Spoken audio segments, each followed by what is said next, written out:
And now to this developing story. Alleged underworld boss Nafiz Modak and 3 others have been arrested in connection with the murder of top cop Charl Kinnear. Kinnear, an anti-gang detective, was gunned down outside his Bishop Lavis home in Cape Town in September last year. He was investigating gun running and gang activity at the time of his shooting. Our reporter Ayesha Ismail has the latest on these arrests, and she joins us now. Ayesha, thank you so much for your time. So is it confirmed that Nafiz Modak has been arrested or just strongly suspected at this stage? Sally, the Hawks released a statement not so long ago talking about the arrest of 4 suspects, and they're not naming any of them. And so I've been looking at the other media reports, and they naming one of the suspects as Nafiz Modak, and as I said in the Hawks statement, they're not naming any of the suspects. Now, according to the statement, these 4 men aged between 29 and 49 were arrested earlier today in Cape Town. They were spotted by the task team, and they tried to get away from the police officers. The police officers then took chase, and 2 vehicles were searched, and they found unlicensed firearms in the vehicles, and the 4 were then arrested. Now, again, according to the statement, it would appear as if the 4 have now been arrested in connection with the attempted murder of William Booth. You recall that there was this attempt on his life last year, and then, of course, on the 18th of September, the murder of Charl Kinnear.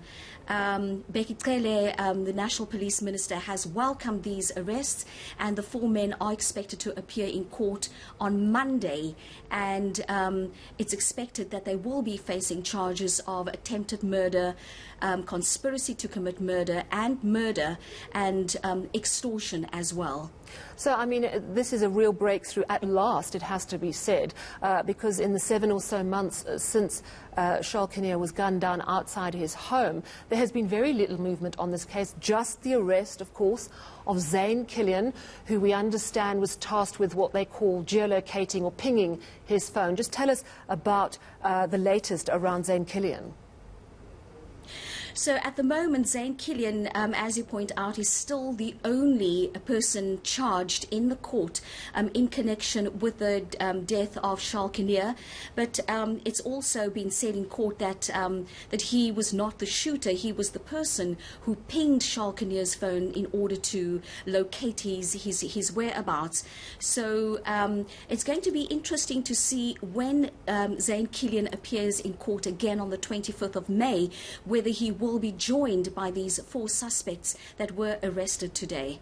And this, of course, is somewhat speculative, but we know that just about a week ago, there were 3 people sentenced for the attempted murder of William Booth. You said that there could well be a link between the Booth attempt and the hit on Charl Kinnear, and these were 3 members of the terrible West Siders gang. Do you think that possibly intel from that has led to this breakthrough?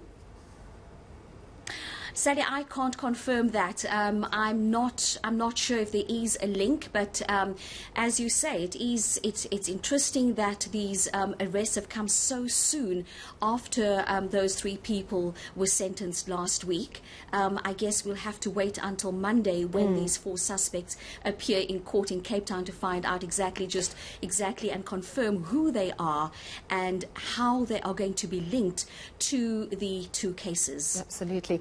And of course, that is it's great to see a breakthrough, but the one question that I understand has still not been answered, and you can let me know whether this is the case, as to why Charl Kinnear, who was investigating incredibly sensitive and dangerous cases, had his security detail removed just days before he was gunned down on the 18th of September.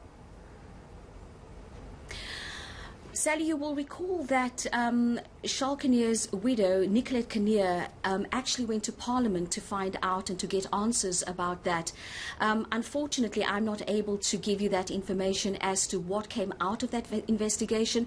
Remember, Charl did say that he would investigate and also speak to the National Police Commissioner as to why that security detail had been removed. And then, of course, we heard that actually, officially, he did not have any security detail, and therefore there was no need to remove it.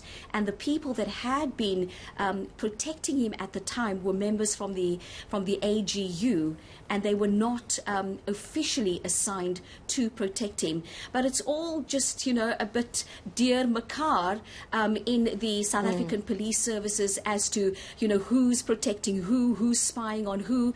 And remember also that Charl Kinnear was not only investigating gangsters and gang activity, he was also investigating some of his own police people who were involved with gang activities as well, and helping to issue fraudulent gun licenses.